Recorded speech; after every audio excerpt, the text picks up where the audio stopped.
नमस्कार, संवाद श्रृङ्खलाको आजको यो सन्दर्भ विशेषमा स्वागत छ। म सरू सिंह थापा। नेपाल नागरिकता ऐन 2063 लाई संशोधन गर्न बनेको विधेयक 2075 साउन 22 गते प्रतिनिधि सभामा दर्ता भएको थियो। उक्त विधेयकमाथि छलफल गर्न राज्य व्यवस्था तथा सुशासन समितिमा दर्जनौं पटक छलफल भए पनि यो विषय निष्कर्षमा पुग्न सकेको थिएन र पछिल्लो 9 महिना भन्दा लामो समयदेखि त छलफल नै हुन सकेको थिएन र पछिल्लो समय यही अधिवेशनबाट यो समस्यालाई निराकरण गर्ने अथवा अन्त्य गर्ने भनेर नेकपाले सहमति जुटाएको छ। नेकपाको सचिवालय बैठकले वैवाहिक अंगीकृतको हकमा 7 वर्ष नेपालमा बसेको हुनुपर्ने र विदेशको नागरिकता त्यागेको हुनुपर्ने व्यवस्था गरेको छ।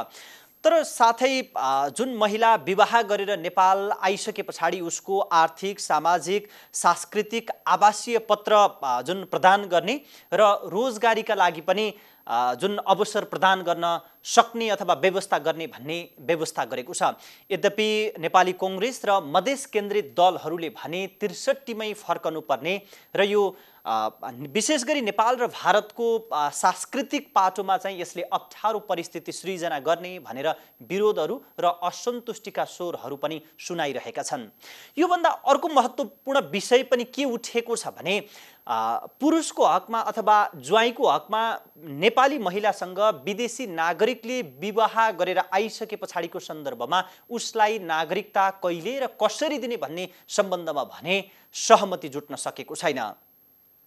कानुनी रूपमा यी कुराहरूलाई कसरी कार्यान्वयन गर्न सकिन्छ र नेपालको समाज परिस्थिति र भूगोल अनुसार यो कति वैज्ञानिक हुन्छ र यसको व्यवस्थापकीय पाटो कति सरल छ र साथै अन्तर्राष्ट्रिय स्तरमा पनि संसारका अरू देशहरूमा पनि अंगीकृत नागरिकताको प्रावधान कस्तो छ र त्यहाँ व्यवस्थापन र सञ्चालन कसरी भइरहेको छ भन्ने विषयमा मूलतः केन्द्रित रहेर आज हामी वरिष्ठ अधिवक्ता डाक्टर चन्द्रकान्त गेवालीसँग संवाद गर्दैछौँ र उहाँले अहिलेसम्म आइपुग्दा 29 वटा पुस्तक प्रकाशन गर्नुभएको छ। ती संसारका दर्जनौं विश्वविद्यालयहरूमा रेफरेन्सको रूपमा चाहिँ जुन पठन पाठन हुने क्रम चलिरहेको छ। साथै उहाँले पछिल्लो समय सुगौली सन्धि र नेपालमा नागरिकता भन्ने पुस्तक यही हप्ता जुन बजारमा ल्याउँदै हुनुहुन्छ अथवा प्रकाशन गर्दै हुनुहुन्छ भने साथै नेपालको संविधानको व्याख्या भन्ने पुस्तक पनि उहाँले केही हप्तामै प्रकाशन गर्दै हुनुहुन्छ।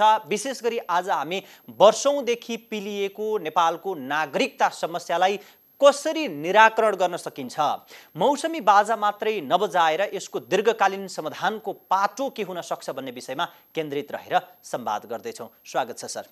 धन्यवाद छ। आराम हुनुहुन्छ? आरामै छु। सबैभन्दा पहिले त जुन यो लामो समयदेखि करिब 2 वर्षदेखि अड्किएर बसेको नागरिकता संशोधन विधेयकमा नेकपाले सहमति जुटाएको छ।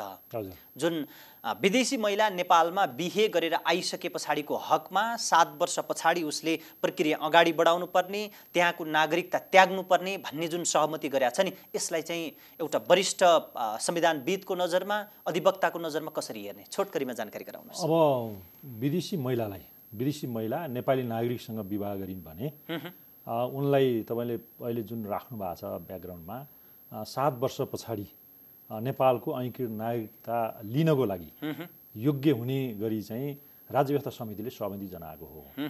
अब यो अंगीकृत नागरिकता लिँदाखेरि वास्तवमा यो पेचिलो छ भन्ने तपाईले भन्नुभएको छ। 2 वर्षदेखि 2075 सालदेखि आजको दिनसम्म पनि यसको समाधानको बाटो अझै पहिलाउन सकिएको अवस्था छैन। केही राजनीतिक दलहरूले यसमा सहमति जनाएको अवस्था देखिन्छ। जस्तो अहिले रुलिङ पार्टी भनौँ न, नेकपाले चाहिँ सहमति जनाएको अवस्था देखिन्छ। 7 वर्षलाई कट अफ डेटको रूपमा चाहिँ राखेको अवस्था देखिन्छ। त्यो भनेको इलिजिबल मात्रै, योग्य मात्रै। यदि विदेशी महिलाले नेपाली नागरिकसँग विवाह गरेर आइन् भने त्यस्तो अवस्थामा उनले नेपालको नागरिकता लिन चाहेको खण्डमा संविधानले पनि यसलाई चाहिँ धेरै जोड गरेको अवस्था छ। विदेशी महिलाले चाहेको खण्डमा उनी योग्य हुन्छन्, चाहेको खण्डमा 7 वर्ष यहाँ बस्नु पर्यो। निरन्तर पनि भन्ने पनि छलफल चलिरहेको छ, निरन्तर बस्ने कि नबस्ने भन्ने प्रश्न छ भने 7 वर्ष पछाडि चाहिँ उनी निवेदन दिनको लागि, अंगीकृत नागरिकता लिनको लागि उनले चाहेको खण्डमा योग्य हुन्छन् र निवेदन दिन सक्छिन् भन्ने चाहिँ प्रश्न हो। र त्यसमा चाहिँ रुलिङ पार्टीले अहिले सहमति जुटाएको र राज्य व्यवस्था समितिले पनि यसलाई चाहिँ सहमतिमा आइरहेको अवस्था देखिन्छ।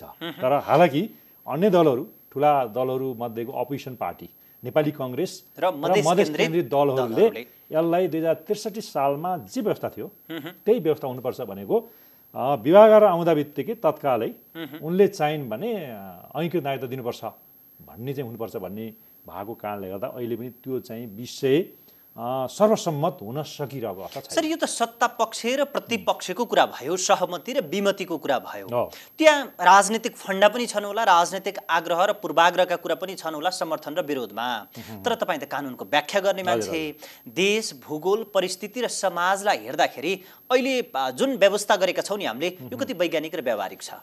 अब अङ्गीकृत नागरिकता भन्दा बित्तिकै यो एकदमै इनएलिनेबल राइट होइन, अहरणीय राइट होइन, यो अधिकार नै प्राप्त हुनुपर्छ भन्ने होइन। नागरिकता भनेको एउटा राष्ट्रियता प्राप्तिबाट नागरिकता प्राप्ति हुन्छ। नागरिकता प्राप्ति हुँदैमा राष्ट्रियता प्राप्ति हुँदैन। र अङ्गीकृत नागरिकता भनेको के हो भन्दाखेरि वास्तवमा हेर्ने भने ऊ त पहिलो स्टेजको नागरिक त आफ्नै देशको हुन्छ नि। उसले पहिलो आफ्नो देशको चाहिँ राष्ट्रियता प्राप्त गरिसके हुन्छ। विवाह गरिसके पछाडि अर्को देशमा जान्छ भने आफ्नो श्रीमानको राष्ट्रियता ग्रहण गर्नै पर्छ भन्ने पनि छैन र आफ्नो राष्ट्रियता चाहिँ त्याग्नुपर्छ भन्ने पनि मान्यता राख्दैन। तर चाहना राख्दा त पाउँदैन। चाहना राख्दाखेरि मैले मेरो राष्ट्रियता त्याग्छु र म अर्काको चाहिँ राष्ट्रियता लिनलाई प्रक्रियामा जान्छु भन्ने हो भने अङ्गीकृत नागरिकता भनेको राष्ट्रियता प्राप्तिका चाहिँ प्रक्रिया मात्रै हो। प्रक्रिया भनेपछि पहिलो स्टेजको नागरिकबाट म दोस्रो स्टेजको नागरिकमा झर्दैछु भन्ने चाहना राख्नु पर्यो। त्यो चाहना डिस्क्रिसनरी राइट ती महिलामा हुनु पर्यो र त्यो राज्यले चाहिँ के भन्नु पर्यो भन्दा तिमीले चाहिँ अर्को देशको राष्ट्रियता प्राप्त गरे हुनाले तपाईँले अहिले सुरुमा भन्नुभयो नि त्यहाँको राष्ट्रियता अथवा त्यहाँको नागरिकता त्यागेको हुनुपर्छ भन्ने छ नि। त्याग्दाखेरि त्याग्न त पाइँदैन। फेरि त्याग्यो भने त स्टेटलेसनेस हुन्छ, राज्यविहीन हुन्छ। राज्यविहीन बनाउन भएन। फेरि हामीलाई त्यो हक छैन किनकि हामी अन्तर्राष्ट्रिय कानुनमा पनि हस्ताक्षर गरिसकेको अवस्था छ। राज्यविहीनताको सम्बन्धी महासन्धि छ, नेपालले पनि सही गरेको छ। त्यसकारणले नेपालको अङ्गीकृत नागरिकता लिँदाखेरि उसको राष्ट्रियता प्राप्ति भएको देशको जुन पहिलो स्टेजको नागरिक छ ती पहिलो स्टेजको नागरिकता त्याग, मेरो देशको चाहिँ नागरिकता लिनलाई बाटो खुला गर्छु अथवा ढोका खुला गर्छु, तिमीले राष्ट्रियता त्यागेको नागरिकता त्यागेको कारवाही गरेको ल्याउ भन्न चाहिँ मिल्दैन। फेरि हामीले के भन्नुपर्छ भन्दाखेरि अहिलेको सम्बन्धित जुटीको नै सायद मलाई लाग्छ उसले विदेशी महिलाले आफ्नो देशको राष्ट्रियता र नागरिकता त्याग्ने कारवाही चलाएको प्रमाणपत्र ल्याएको खण्डमा यहाँको अङ्गीकृत नागरिकता निवेदन दिन पाउनेछ। त्यो त्यागेको होइन, त्याग्दा बित्तिकै राष्ट्रियता र नागरिकता अन्त्य हुन्छ, स्टेटलेसनेस बन्छ। अहिलेको उसमा पनि राष्ट्रियता र नागरिकता त्याग्ने कारवाही चलाएको भन्ने मात्रै हो। राष्ट्रियता र नागरिकता त्यागिसके हुन्न। त्याग्यो भने त फेरि राष्ट्रियता विहीन हुन्छ, नागरिकता विहीन हुन्छ या स्टेटलेसनेस हुन्छ। त्यो गराउने हक हाम्रो राज्यलाई छैन। त्यसै कारणले अहिलेको अवस्था पनि त्यही नै हो। कारवाही चलाएको प्रमाणपत्र दिन्छ भने अङ्गीकृत नागरिकता दिन सक्ने छ भने। हामी फर्केर फेरि मूल प्रश्नमा जाउँ सर। तपाईँलाई चाहिँ अहिले जुन यो 7 वर्षीय प्रावधान ल्याइएको छ नि, यो चाहिँ तपाईँलाई कस्तो लागेको छ? होइन, 7 वर्षको प्रावधान के हुन्छ भन्दाखेरि अब वंशजको नागरिकता भन्नुहोस् होइन, जति मुलुकमा विश्वमा चाहिँ 120 मुलुकको मैले अध्ययन गर्दाखेरि वंशजको नागरिकता दिने छन् र झन्डै 110 मुलुकहरूले यो जन्मको नागरिकता पनि दिने व्यवस्था छ होइन। अङ्गीकृत नागरिकता भन्दा वंशज र जन्मको नागरिकता भनेको चाहिँ वास्तविक नागरिक, त्यो देशको वास्तविक नागरिकलाई जिन्युन नागरिक भनिन्छ। जिन्युन नागरिकलाई चाहिँ नागरिकता दिनुपर्छ भन्छ। त्यो जिन्युन नागरिक केसँग सम्बन्धित छ भन्दाखेरि नेचुरलसँग सम्बन्धित, अर्थात् त्यहाँको प्रकृतिसँग सम्बन्ध हुन्छ, त्यहाँको आफ्ना आमाबाबुसँग रगतको नातासँग भूगोलकोसँग सम्बन्धित हुन्छ। त्यस्तो नागरिकलाई चाहिँ त्यो देशले दिनैपर्छ। त्यो नागरिकता विहीन गराउनु हुन्न, त्यो बाध्यकारी नै हुने भयो। बाध्यकारी हुन्छ। त्यो देशको नागरिक र राज्यको चाहिँ सम्बन्धको सेतु भनेको नागरिकता हो या राजनीतिक सम्बन्ध हो। अर्थात् नागरिकता भनेको अन्तर्राष्ट्रिय कानुनको मामला हुन्छ र नागरिकता भन्दा बित्तिकै वंशज र जन्मको भनेको चाहिँ राष्ट्रिय कानुनी अधिकार हुन्छ। अर्को संवैधानिक अधिकार पनि हुन्छ, मौलिक हकमा पनि हुन्छ भनेर कतिपय मुलुकले राखेका छन्। भनेपछि हामी कहाँ संवैधानिक अधिकार र कानुनी अधिकार रूपमा छ। अर्को अन्तर्राष्ट्रिय कानुनको मामला पनि हो वंशज र जन्मको हकमा। तर अङ्गीकृत नागरिकताको हकमा के हो भनेर हेर्नुहुन्छ भने अङ्गीकृत नागरिकता भनेको दिनैपर्छ भन्ने पनि छैन। दिनैपर्छ भन्ने होइन, किनभने पहिलो स्टेजको नागरिकताबाट दोस्रो स्टेजको नागरिकमा आउँछ नि त। त्यस कारण दिनैपर्छ भन्ने होइन। त्यसमा चाहिँ विभिन्न एउटा अवयवहरू हुन्छन्, जस्तो त्यसका विभिन्न मापदण्डहरू हुन्छन्। धेरै मुलुकमा एउटा त्यसको भार वहनको क्षमता कति छ त त्यो मुलुकमा, क्यारिङ क्यापासिटी भन्छ। एउटा क्यारिङ क्यापासिटीलाई हेर्छ अङ्गीकृत नागरिकता दिँदाखेरि। अर्को सार्वभौमिकताको सिद्धान्त हुन्छ। सार्वभौमिकताको सिद्धान्तमा जस्तो भनौँ न, त्यो देश चाहिँ स्वतन्त्र राष्ट्र कतिको छ त्यो हेरिन्छ। त्यस्तो त्यो देशको ओपन बोर्डर छ कि छैन, रेगुलेटेड बोर्डर छ कि क्लोज बोर्डर छ कि, त्यो देशको पपुलेसन कति छ, जनसङ्ख्या कति छ, त्यो देशले चाहिँ धान्न सक्छै सक्दैन। नेचुरल रिसोर्सेसहरूले र प्राकृतिक रिसोर्सले धान्न सक्छै सक्दैन, ह्युमन रिसोर्सले चाहिँ धान्न सक्छै सक्दैन। ह्युमन रिसोर्स के छ भन्ने कुरालाई ख्याल गरेर सरकारलाई लाग्यो भने मात्र यो ऐङ्कृत नागरिकता दिने नदिने भन्ने विषय सरकारको डिसिसनरी पावर हो। त्यसो त उसलाई जुन आवासीय पत्र त दिन नै पर्ने भयो, दिने भयो, तर राजनीतिक अधिकार दिने वा नदिने त्यो सरकारले आफ्नो आवश्यकता र चाहनामा निर्भर रहने कुरा हो। यस्तो हुन्छ, अब ऐङ्कृत नागरिकता लिन्छु नै भनेर कोही आयो विवाह गर्ने भनौँ न, एकछिन चाहिँ भारतीय महिलाले नेपाली नागरिकसँग विवाह गरिन् या अमेरिकन महिलाले नेपाली नागरिकसँग विवाह गरिन् भने दुईटै देशको म चाहिँ यहाँको नागरिकता त्याग्ने कारबाही चलाइरहेको छु, म यहाँको राष्ट्रियता पनि त्याग्छु, नागरिकता पनि त्याग्छु, पहिलो स्टेजको नागरिक पनि त्याग्छु, म दोस्रो दर्जामा बस्छु, मेरो श्रीमानको घरमा आउँछु, मैले श्रीमानको राष्ट्रियता चाहिँ भएको ठाउँमा म आउन बाध्य भएको होइन कि म इच्छाले आउँछु भने जस्तो अन्तर्राष्ट्रिय महासन्धि छन् नि, श्रीमानको राष्ट्रियता छ भने त्यही राष्ट्रियता विवाह गरेर त्यागेर चाहिँ आफ्नो राष्ट्रियता त्यागेर आउनुपर्छ भने बाध्य पारिने छैन भन्ने अन्तर्राष्ट्रिय महासन्धि छन्, सन्धि छन्, त्यसलाई हामीले रेटिफाई पनि गरेका छौँ।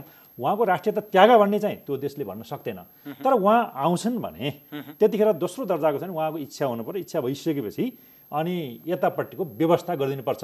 त्यसमा दिने नदिने फेरि राज्यको कुरा हो त्यो। किन भन्दाखेरि मैले भने भारमानको क्षमता राज्यले हेर्छ, ओपन बोर्डरको कुरा हेर्ला, उसको चाहिँ क्यारिङ राजनीतिक स्थिति पनि हुनसक्छ। सबै कुराहरू राज्यले चाहिँ आफ्नो डिस्क्रिसनरी पावर प्रयोग गरेर स्वाभिमानिक अधिकार प्रयोग गरेर दिने नदिने उसको हातमा हुन्छ। त्यसै कारणले हामी कहाँ पनि सङ्घीय मामला भने नि ऐङ्कृत नागरिकता सङ्घीय सरकारको अन्डरमा दियो छ, मातहतमा रहने भनेपछि अरू चाहिँ दिन सक्दैनन् नि। जस्तो भनौँ न प्रादेशिक सरकारले पनि दिन सक्दैन, लोकल सरकारले पनि सिफारिस गर्न सक्दैन। उसले के गर्न सक्छ भन्दाखेरि सङ्घीयलाई दिएको कारण उसको क्षमता हेर भनेर हो। त्यस कारणले सङ्घीयतामा पनि अर्थात् युनिटरी सिस्टममा पनि ऐङ्कृत नागरिकता दिने भनेको संसारकै जति कुराहरू गर्नुहुन्छ भने त्यो चाहिँ देशको सरकारको हातमा हुन्छ। र यदि यस्तो सरकारले दिएन भने के हो भन्ने प्रश्न हुन्छ। उसले दिएन, एकछिन मान्नुहोस्, रिट लाग्छ त, अदालतमा मुद्दा चल्छ त, अदालतमा मुद्दा चल्नु पनि सक्दैन। ल एकछिन मान्नुहोस् कारबाही चलाएर आयो, उसको नागरिकता त अन्त्य भएको छैन, म नागरिकता त्याग्छु भन्ने कारबाही चल्यो, तर नागरिकता अन्त त्यागेको छैन। नागरिकता दिएन ऐङ्कृत नागरिकता भनेर सरकारको विरुद्धमा मुद्दा पनि राख्न सक्दैन। त्यसै प्रदेश 2 सरकारले नयाँ विधेयक ल्याउनुपर्छ, छुट्टै विधेयक ल्याउनुपर्छ। यो केन्द्रले चाहिँ यो विषयमा मधेस र जुन भारतसँगको संस्कृति अथवा सांस्कृतिक पाटोमा नै हमला गर्न थाल्यो भनेर आक्षेप लगाएको छ। त्यसो भए उसले त्यो गर्न सक्दैन, छुट छैन। ऐङ्कृत नागरिकता जस्तो भनौँ न मधेसमा जिनुन नागरिक हुन सक्छन्, त्यहाँ जन्मेका, त्यहीँ हुर्केका, रगतको नाता भएका, भूगोलको नाता भएका। हामी कहाँ फेरि रगतको नातालाई मात्रै चाहिँ पहिलो नागरिकको दर्जा दिइयो छ। भूगोलको नातालाई 46 सालमा कट अफ डेथ गरेर 63 सालमा 16 वर्ष पुगेकालाई या 68 सालमा 16 वर्ष पुगेकालाई या अहिले 72 सालमा 16 वर्ष पुगेकालाई पनि अहिले त्यो एक्सटेन्सन गर्दै गएर जन्मको आधारमा पनि नागरिकता दिएको। नागरिकताका त्यस्ता नागरिकका सन्तानले पनि वंश नागरिकता दिने भनेर खुल्ला रूपमा दिएपछि सायद 72 भन्दा पहिलाका चाहिँ अब स्टेटलेसनेस छन् भन्ने लाग्दैन। अब मधेसमा पनि हेर्ने भने त्योसम्म खुला रूपमा त सरकारले त गर्यो नि त। जन्मको आधारमा हुने भयो, जन्मको आधारमा जुन नागरिकता लिएकालाई पनि उनका सन्तानले वंशको नागरिकता पाउने भए, त्यो एकातर्फ छ। अब जन्मको आधारलाई हेर्नुहुन्छ भने हामी वंशको आधारको नागरिकता दिने भनेर भनिसकेका थियौँ। भनेपछि जुनसुकै मुलुकमा एउटा नागरिकतालाई वंशज या जन्म यो मध्ये एउटालाई मात्रै चाहिँ त्यो देशले नीति बनाउँछ क्या। त्यो नीतिमा पनि कडा रूपमा या नरममा भन्ने कुरामा चाहिँ यो जन्म र वंशमा चाहिँ हुँदैन। एउटा जुन छ त्यसलाई चाहिँ नरमै राख्नुपर्ने हुन्छ, जस्तो हामी वंशलाई नरम राख्न पर्यो, कडा हुनु हुँदैन। जस्तो चाहिँ अमेरिका चाहिँ जन्मलाई चाहिँ नरम राख्नु पर्यो, अमेरिका नरम। जस्तो जर्मनमा भन्नुहोस् त्यहाँ वंश पनि छ, जन्म पनि छ, त्यो दुईटैलाई नरम नीति छ। तिनीहरू आफ्नो भूगोलको दृष्टिकोणले हेर्लान् या जनसङ्ख्याको दृष्टिकोणले हेर्लान्, होइन, आफ्नो आफ्नो तरिका हुन्छ। त्यो जुन देशको पहिलो नागरिकता दिने हो त्यसलाई नरम हुनुपर्छ, त्यो राष्ट्रियता प्राप्ति भएको हुन्छ। तर राष्ट्रियता प्राप्तिभन्दा बाहेकको जस्तो विवाहको सन्दर्भबाट नागरिकता आउने हुन्छ, वैवाहिक सम्बन्धको ऐङ्कृत होला, या त्यो देशमा बसेको कारणबाट, त्यो देशको भाषा बोलेको कारणबाट। तपाईँले उठान गर्नुभएको विषयमा यहीँनिर महत्त्वपूर्ण विषय के छ भन्दाखेरि नेपालमा अझै पनि वादी समुदाय, मधेसका विभिन्न समुदाय अथवा हिमाल पहाडमा पनि जो यहीँ जन्मेको हो, वंशजको नागरिकता पाउनुपर्ने हो, त्यस्ता व्यक्तिहरूले नागरिकता नपाएका समस्याहरू अहिले पनि तमाम छन्, जुन सञ्चार माध्यममा आइ पनि रहन्छन्। त्यो वास्तविकता हो। तर हामी कहाँको सधैँ बहस भनेको वैवाहिक अङ्गीकृतको बहस सधैँभरि भइरहन्छ। हाम्रो चिन्ता जुन हुनुपर्थ्यो त्योभन्दा बाहिर गएर थप चिन्ता हामी कहाँ किन हुन्छ? एउटा तपाईँले प्रश्न उठाएको एकदम जायज छ। नेपालमै बसोबास गरेका, नेपालकै आमा बाबुका सन्तान या नेपालमै जन्म भएका र उनीहरूका कहीँ न कहीँ चाहिँ राष्ट्रियता प्राप्ति भएका, प्रकृतिसँग सम्बन्ध राखेका या ब्लडको, रगतको र भूगोलसँग उसको चाहिँ जिनमा चाहिँ उसको अधिकार भएको, राष्ट्रियता प्राप्ति भएको, त्यस्तालाई चाहिँ स्टेटलेसनेस गराउनु हुँदैन। तर भएको छ नि त? छ, एकदमै छ। जस्तो वादी समूहकोमा बाबुको नाम, बाबु चाहिँ पत्ता नलागेको कारणले, बाबुको नाम दिन नसकेको कारणले आमाको नामबाट चाहिँ नागरिकता दिन नपाएर स्टेटलेसनेस पनि भनेका छन्। आमाको नामबाट नागरिकता दिनुपर्छ भनेर पनि मैले 56 सालमा रिट पनि हालेको थिएँ। सुप्रिम कोर्टले 5 जना बेन्चले चाहिँ यो चाहिँ संसदले गर्ने काम हो भनिदियो हुनाले पछि संसदले पनि अनि त्यहाँ संविधान बनाउँदा 63 सालमा संविधान पनि आयो र ऐन 63 सालको ऐनमा पनि आमा वा बाबुको नामबाट पनि आयो र 66 सालमा या 68 सालमा प्रचण्डको उसमा चाहिँ गएर त्यसलाई कटअप गरियो र आमा र बाबु दुइटै हुनुपर्छ भने उच्च स्तरीय समितिले पछि चाहिँ दोस्रो संविधान सभाले त आमा वा बाबुको नामबाट हुनुपर्छ भनियो छ। अहिलेको 63 सालको नागरिकता संशोधनलाई पनि आमा वा बाबुको नामबाट नागरिकता हुनुपर्छ भन्ने कुरालाई अहिले राखियो बल्ल। भनेपछि मैले 56 सालमा हालेको रिटले बल्ल अहिले त्यसलाई चाहिँ कानुन हुँदैछ। भनेपछि त्यो अवस्थामा चाहिँ कुनै पनि आमाले जन्माएका, कुनै पनि बाबुले नेपालमा जन्माएका त्यस्तो छ भने उसलाई चाहिँ वंशजको नागरिकता दिनुपर्छ। तर दुइटै चाहिँ नेपालको नागरिक छ भन्ने देखिनु पर्यो। एउटा विदेशी जोडियो भने फेरि ऐकीकृत नागरिकता हुन्छ। भनेपछि ऐकीकृत नागरिकताको समस्या हो या वंशजको नागरिकता समस्या हो भनेर हेरिनुपर्छ। यदि नेपालको नागरिक भने वंश दिन पर्यो, होइन विदेशसँग जोडिन्छ भने ऐकीकृत नागरिकताको प्रक्रिया हुन्छ। तर यहाँले पनि कट अफ डेटको कुरा गर्नुभयो। संसारका अरू राष्ट्रमा हेऱ्यौ भने कट अफ डेट एउटा हुन्छ र त्यसलाई कडाइका साथ लागू गरिन्छ। तर नेपालमा त 10 वर्षमा व्यवस्था परिवर्तन हुने र त्यो व्यवस्था परिवर्तन भइसके पछाडि कट अफ डेट नयाँ ल्याउनै पर्ने र नागरिकता वितरण गर्नै पर्ने। यो नेपाल जस्तो जुन सामरिक भौगोलिक हिसाबले यति संवेदनशील ठाउँमा रहेको मुलुकमा हामी नागरिकतालाई यति धेरै सस्तो लोकप्रियताको राजनीतिक मुद्दा चाहिँ किन बनाउँछौँ? एउटा तपाईँले राजनीतिक मुद्दा नै भनौँ, राजनीतिक मुद्दा चाहिँ सरकारसँग जोडिन्छ। सत्ता कतिसम्म टिकाउन सकिन्छ भन्ने प्रश्नमा बार्गेनिङ गरिन्छ र सम्झौता गरिन्छ र त्यो सम्झौताको आधारमा कट अफ डेट तोक्दै तोक्दै तोक्दै गएको अवस्था देखिन्छ। अहिलेसम्म हेर्नुहुन्छ भने 46 साललाई कट अफ डेट गराएर 63 सालमा जुन 16 वर्ष पुगेको उमेर छ भने त्यहाँ जन्मको आधारमा दिने। जन्मको आधारलाई त हामी 9 सालको ऐन थियो नि, पहिला 2009 सालको ऐनमा मात्रै जन्म ऐकीकृत र वंश थियो। त्यसभन्दा पछाडिको 19 सालको नागरिकता सम्बन्धी जुन प्रावधान थियो संविधान, या 2020 सालको नागरिकता ऐन भन्नुहोस् या 47 सालको नागरिकता सम्बन्धी जुन संवैधानिक व्यवस्था, यसमा त सबै वंशजको आधारमा थियो नि। तर 46 साललाई कट अफ डेट बनाएर 63 सालमा 16 वर्ष पुग्छ भने त्यसलाई जन्मेको नेपालमा जन्मेको रहेछ भने उसका बाबुआमा चाहिँ नेपाली नभए पनि कहीँ देशको मुलुकको आएर यहाँ जन्मियो रहेछ भने त्यस्तालाई चाहिँ वंशजको नागरिकता जन्मको आधारमा दिनुपर्छ भनेर त्यो गरेको कारण के भन्दा एउटा चाहिँ विदेशी जियो पोलिटिक्सको कुरा पनि छ, एउटा ग्लोबल पोलिटिक्स पनि छ। त्यो ग्लोबल पोलिटिक्स र जियो पोलिटिक्सको आधारमा सत्ता चाहिँ परिवर्तन हुने र रेजिम चेन्ज हुने, त्यसमा चाहिँ इन्फोर्स गर्ने, त्यो शक्तिले चाहिँ इन्फोर्स गरिसके पछाडि अनि त्यो कट अफ डेट राखेका धेरै गुणाहरू छन्। तपाईँ 46 साललाई गरेर 63 सालको पनि त्यो उदाहरण हो।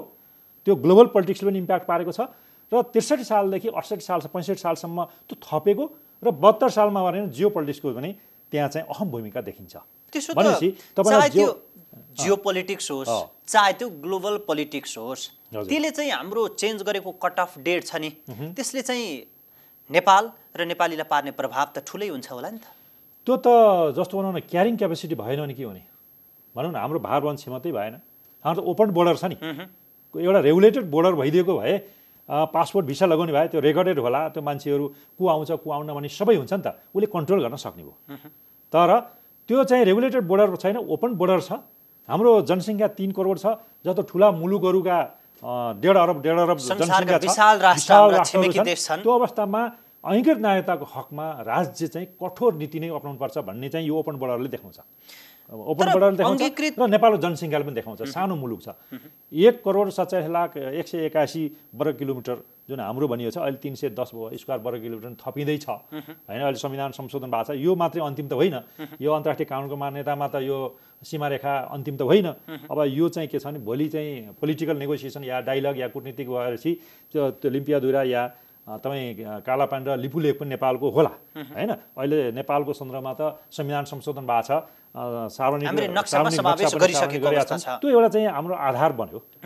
यो एब्सोल्युट त आएको छैन होइन। अब 310 स्क्वायर वर्ग किलोमिटर हुँदा पनि हाम्रो 1,47,491 स्क्वायर वर्ग किलोमिटर भने त यो सानो मुलुक हो नि।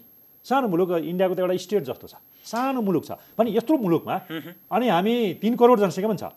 यो भार वहन क्षमतालाई चाहिँ राज्यले चाहिँ एकदमै विश्लेषण गर्नुपर्छ, व्याख्या गर्नुपर्छ, अध्ययन गर्नुपर्ने हुन्छ। त्यो भार क्षमताको आकलनको कुरा गरिरहँदाखेरि अङ्गीकृत नागरिकताको सन्दर्भमा पनि किन व्यक्तिलाई अङ्गीकृत नागरिकता दिनुपर्ने भन्ने चिज त आधार तयार छ कि उसले सांस्कृतिक क्षेत्रमा, सामाजिक क्षेत्रमा, आर्थिक क्षेत्रमा योगदान पुर्याएको हुनुपर्ने र त्यो देशका लागि आवश्यक भयो भने दिनुपर्ने भन्ने व्यवस्था छ।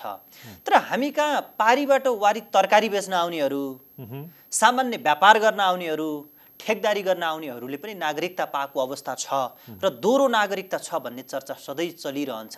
यसलाई चाहिँ अन्तर्राष्ट्रिय विभिन्न मुलुकहरूको प्र्याक्टिस हेर्दाखेरि यसलाई चाहिँ तपाईँ कसरी मूल्याङ्कन गर्नुहुन्छ? अब दोहोरो नागरिकता चाहिँ दिने भएका मुलुकहरू पनि छन्, नभएका होइनन्। दर्जनौँ मुलुकहरू छन् दोहोरो नागरिकता दिन्छन्।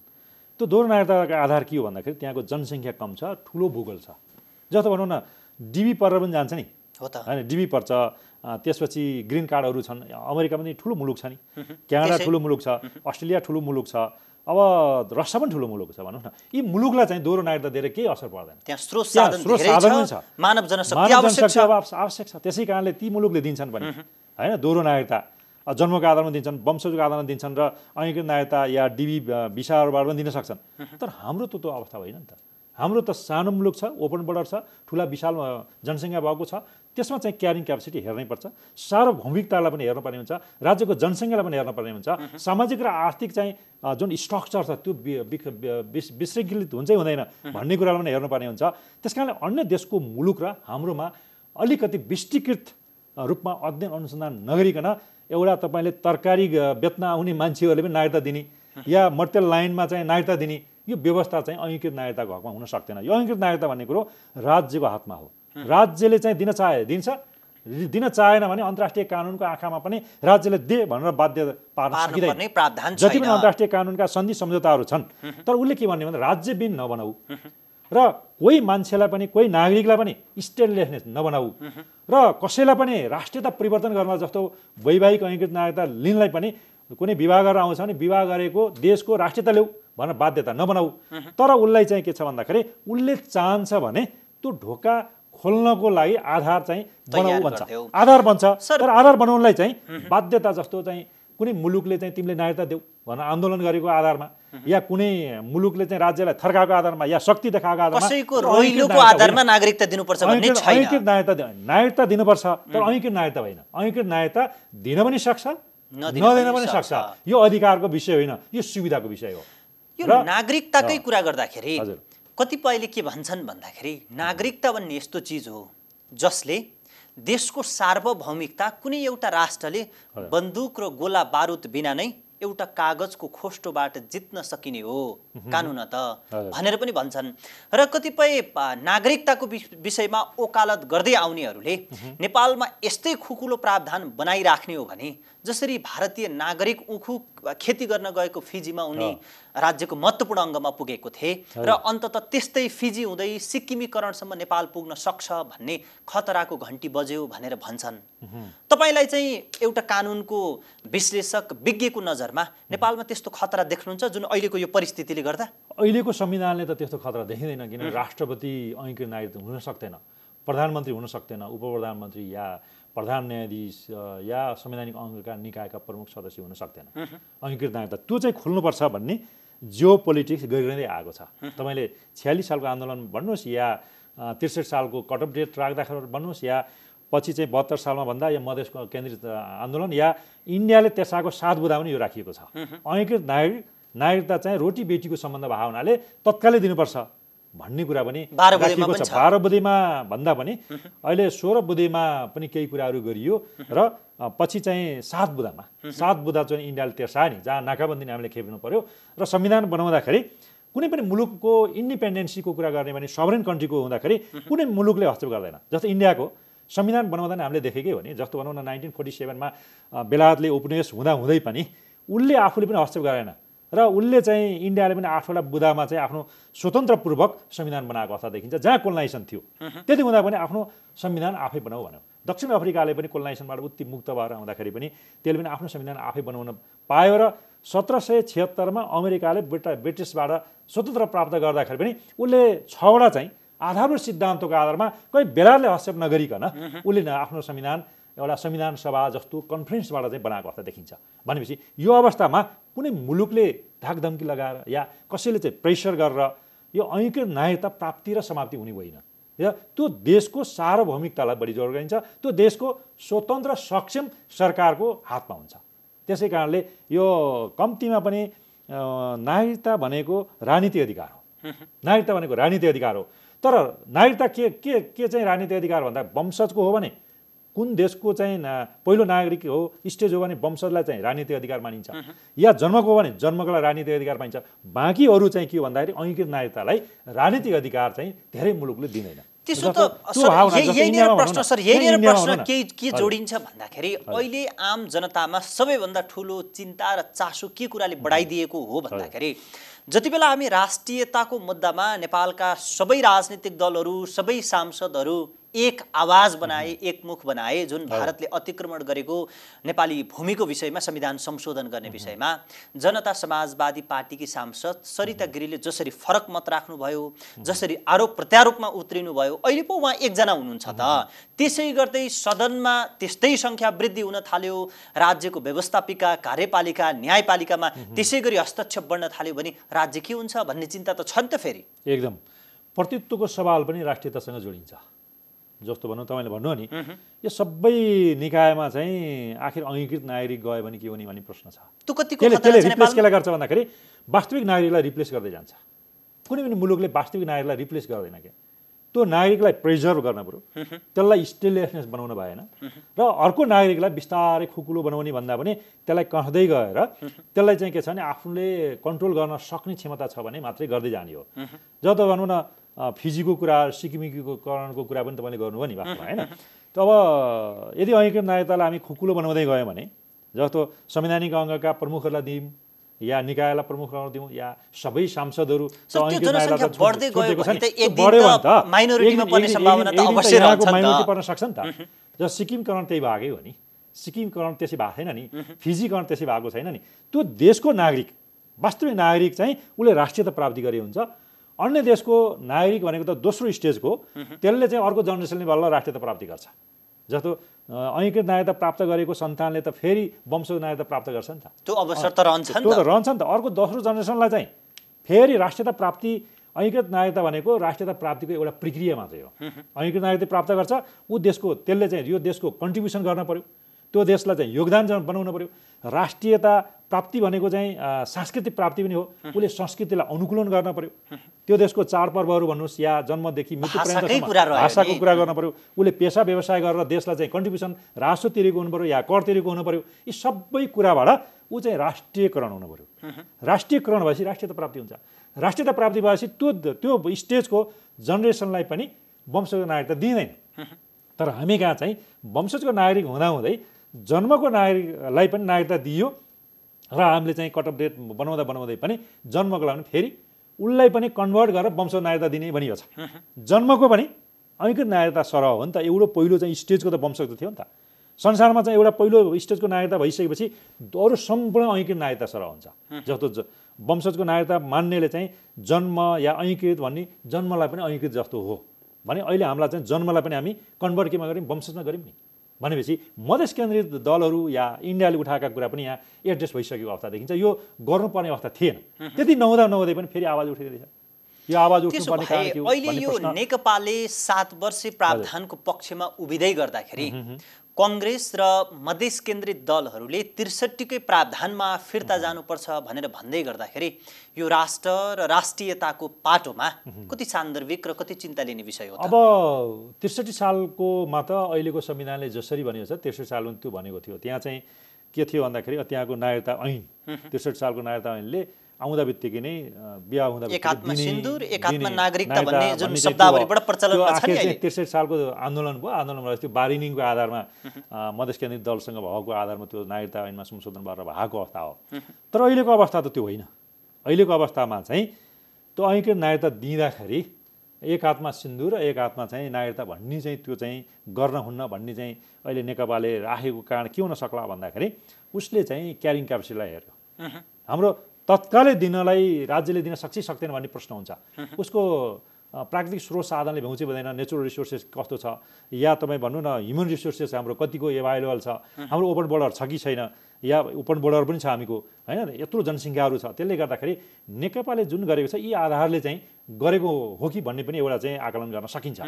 तर नेपाली काङ्ग्रेस र मधेस केन्द्रित दलहरूले तत्कालै दिने हो भन्ने भन्दा मान्छेको विवाहको वैवाहिक सम्बन्ध गर्दा बित्तिकै उसले चाहिँ एक हातमा सिन्दुर र अर्को हातमा त नागरिकता लियो भने यो त फ्लो त बढ्न सक्छ र भोलि चाहिँ हामी माइनोरिटी पनि हुनसक्छ। कि त रेगुलेटेड बोर्डर गर्न पर्यो। रेगुलेटेड बोर्डरको लागि पनि भनौँ न, बुद्धनारायण श्रेष्ठ र मैले हालेको रिड छ अहिलेसम्म जङ्गबहादुरको सन्धि भन्नुहोस्, सुगली सन्धि भन्नुहोस्, 1860 का भनौँ न, 2009 सालको राजपत्र भन्नुहोस्, या कुनै पनि 1950 को चाहिँ सन्धि भन्नुहोस्, कहीँ पनि ओपन बोर्डर भन्ने छैन। रेगुलेटेड बोर्डरै छ।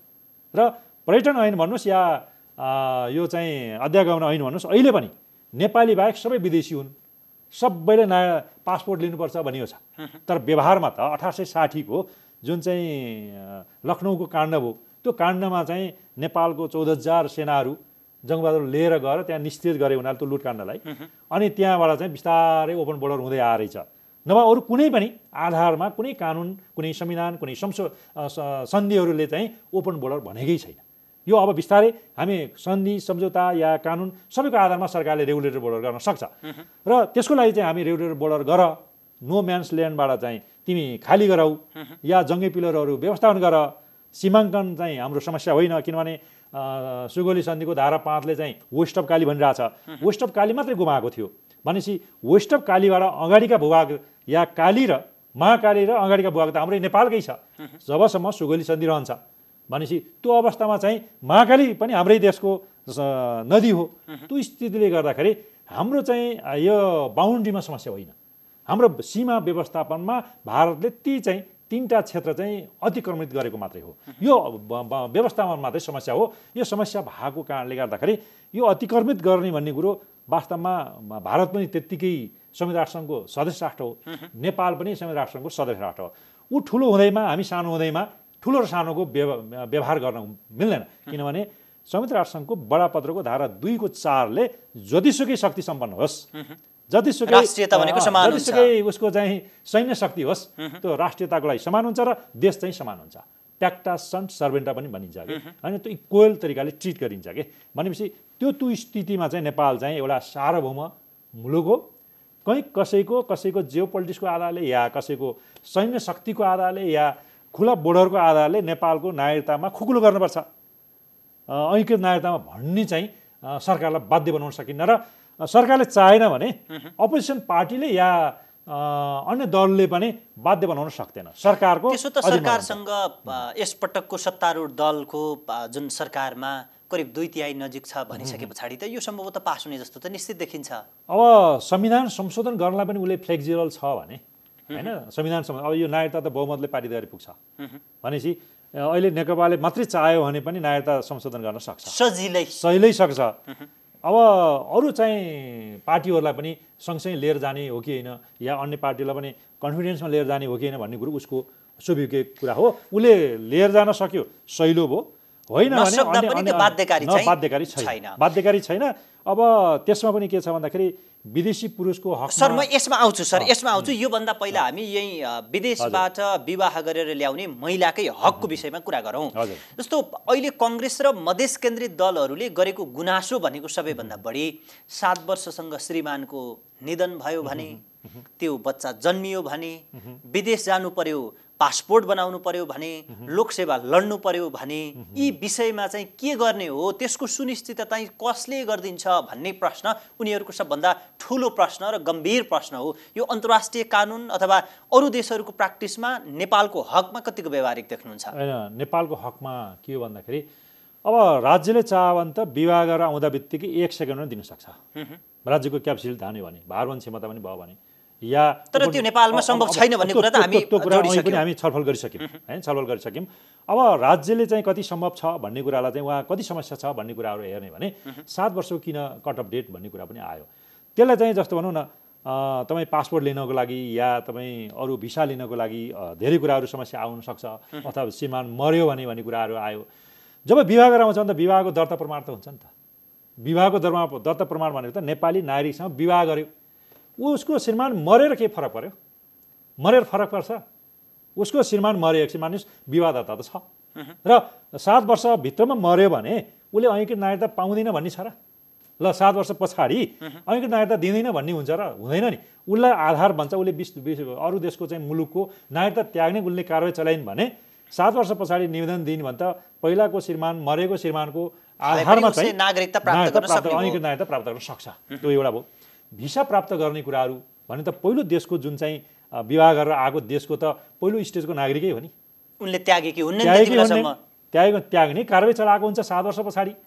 त्यागिसकेको हुन्न, स्टेटलेस नेता बनाउनु हुन्न नि हाम्रो देशले पनि, कुनै मुलुकले पनि, संसारमा कसैलाई पनि राज्यबिन्द बनाउन भएन हैन। राज्यबिन्द नबनाएपछि त्यागिसकेको अवस्था हुँदैन।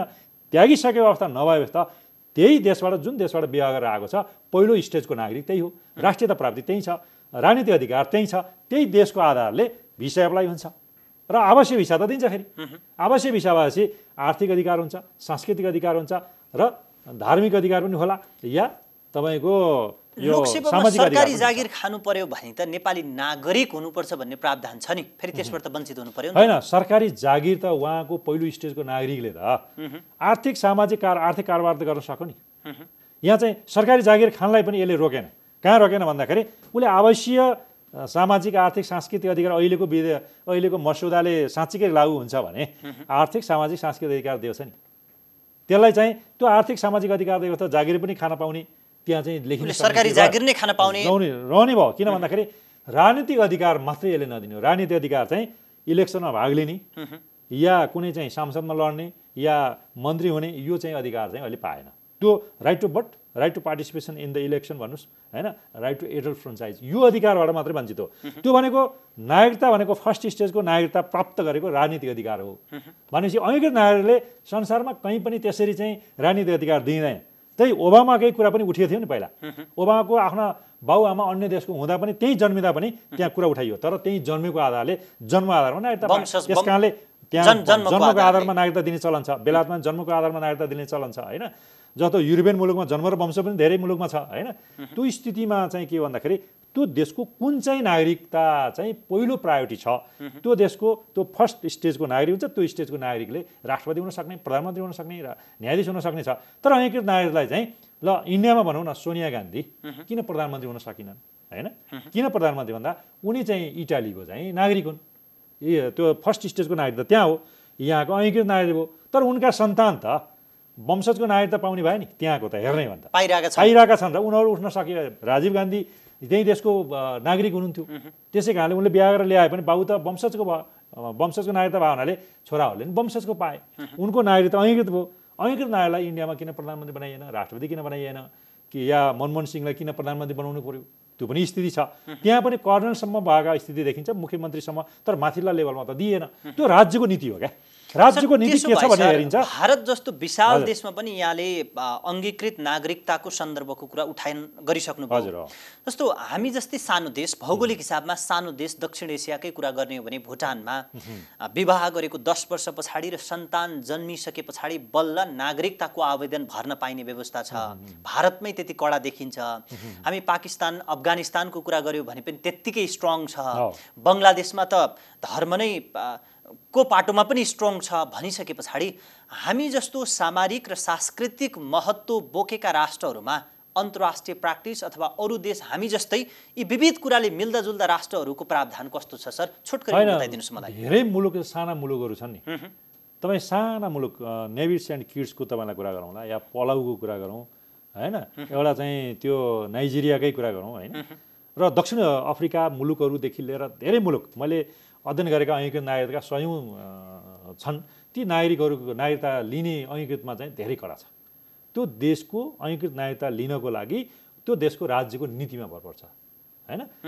त्यो नीति चाहिँ कस्तो छ त, उसले चाहिँ आफ्नो क्यारिङ क्यापेसिटी हामी छलफल गऱ्यौँ नि, त्यो भौगोलिक अवस्थाले धान्छै धान्दैन, त्यहाँको रिसोर्सले धान्छै धान्दैन, या त्यहाँ जनसङ्ख्या कत्रो छ, भूगोल कस्तो छ भन्ने आधारमा हेरिन्छ। जस्तो मेक्सिको र त्यहाँ ओपन बोर्डर छ नि, या अमेरिका र क्यानाडा पनि ओपन बोर्डरको कुराहरू छ नि, त्यहाँ पनि ठुला भौगोलिक क्षेत्र भयो नि त, त्यहाँ धेरै जनसङ्ख्या चाहिन्छ र तिनीहरूले चाहिँ अलिक खुला बनाउँछन्। पिआर पनि दिएर लगेका छन्। भोलि 5 वर्ष पछाडि चाहिँ ऐकीकृत नागरिकता दिन्छन्, तर त्यहाँको वंशजको नागरिकता या जन्मको नागरिकता त दिँदैन, त्यसका जनरेसनलाई मात्रै दिन्छन् नि। भनेपछि भुटान पनि एउटा सानो मुलुक हो, नेपाल जस्तै भौगोलिक अवस्थामा एउटा सानो मुलुक र चारैतिर चाहिँ एउटा सामरिक हिसाबले संवेदनशील हो। म्यानमार भन्नुहोस्, र कतिपय धार्मिक कन्ट्रीहरू, इरान इराकको कुरा गरौँ होइन, सबैले चाहिँ त्यहाँको त्यो देशकोलाई कति कन्ट्रिब्युसन गरेछ होइन, त्यो देशलाई चाहिँ उसको संस्कृतिमा कति भिजेको छ, त्यहाँ धर्मलाई चाहिँ धर्म छ, धार्मिक संस्कार छन् भने धार्मिकमा चाहिँ उनीहरू कतिसम्म अनुकूलन भन्न सके, या धर्म चाहिँ उनीहरूले आफूलाई एडप्टेसन गरेनन् भन्ने कुरा त्यो राज्यको नीतिमा भर पर्छ। राज्यले डिसिजन गर्नुपर्ने हुन्छ, त्यो आधारमा दिन्छ। त्यसै कारणले यति वर्ष दे भन्ने कुरा, जस्तो भुटानमा 10 वर्ष भन्नुभयो, म्यानमारमा कतिपय मुलुकमा, क्यानाडामा 7 वर्षमा पनि दिन सकिन्छ होइन। त्यो ओपन मुलुकमा पनि 7 वर्ष ऐकीकृत नागरिकताको कुराहरू गरिन्छ, या श्रीलङ्का 1 वर्षमै छ। श्रीलङ्का त सानो मुलुक छ नि त, अनि 1 वर्षमा लगाएर त्यहाँ पनि एकदमै कडा रूपमा 1 वर्ष चाहिँ निवेदन दिन सक्यो। तर त्यहाँ ऐकीकृत नागरिकता पाएका चाहिँ नागरिक खोज्नुहुन्छ भने हातमा गर्न सक्ने पनि अवस्था देखिन्छ। त्यसले पनि धेरै कठोर नीति अपनाएको अवस्था देखिन्छ। भने ऐकीकृत नागरिकता हकमा संसारमा कहीँ पनि कडा नरम नीति अपनाउनु पर्छ भन्ने होइन, त्यो देशको राज्यको हातमा हुन्छ, र त्यो राज्यले चाहिँ किन दिएनस् भन्न चाहिँ कहीँ कतै पनि न्यायिक पुनरावलोकन गर्ने अधिकार पनि हुँदैन, र रिट पनि लाग्ने स्थिति हुँदैन। मैले संसारको हेरेकै छु, भने अध्ययन पनि गरिरहेको छु। त्यो स्थितिमा बाध्य गराउन सकिन्न। राज्यले चाह्यो भने दिन सक्छ, राज्यले चाहेन भने दिन पनि सक्दैन। तर कसैले प्रश्न गर्न पाउँछ, र कसैलाई चाहिँ ऐकीकृत नागरिकता दियो भने, या कुनै चाहिँ विदेशी पुरुष र महिलालाई समानताको कुराहरू गरिएन भन्ने पनि प्रश्न छ। तर हाम्रो देशमा यो अलिकति भनौँ, विदेशी पुरुषलाई चाहिँ संविधानले चाहिँ नागरिकता दिने भनेन। अब विदेशी पुरुषलाई दिने भने संविधानको संशोधन गर्नुपर्ने स्थिति देखिन्छ। संशोधन गर्यो भने विदेशी पुरुषले पाउँछ भने महिलाको हकमा 7 वर्ष प्रावधान राखे जस्तै पुरुषको हकमा पनि त्यो सम्भव चाहिँ, पुरुषको हकमा 15 वर्ष भन्ने आयो कता 15 वर्ष भन्ने कानुनले दिएको छैन, कानुनले लिन सक्दैन। संविधान संशोधन गर्नुपर्ने हुन्छ। संविधान संशोधन गर्यो भने उसले विदेशी पुरुषले पायो भने महिलालाई पनि 7 वर्ष हुनु पर्यो, पुरुषलाई पनि 7 वर्ष हुनु पर्यो, या 15 वर्ष महिलालाई भने पुरुषलाई पनि 15 वर्ष हुनु पर्यो, समान हुनु पर्यो। फेरि हामी राइट टु इक्वालिटी कुराहरू अन्तर्राष्ट्रिय दस्तावेज छन्, ICCPR छ, सिडा छ, त्यसलाई फेरि असमान व्यवहार गर्न भएन। हस् सर, यहाँको महत्त्वपूर्ण समय र संवादको निम्ति म आभार व्यक्त गर्छु। हस्, यहाँलाई पनि धेरै धेरै धन्यवाद, र हिमालय टेलिभिजन परिवारलाई पनि धेरै धेरै धन्यवाद। मेरा केही कुराहरू सेयर गर्ने मौका दिनुभयो, त्यसलाई धेरै धेरै धन्यवाद।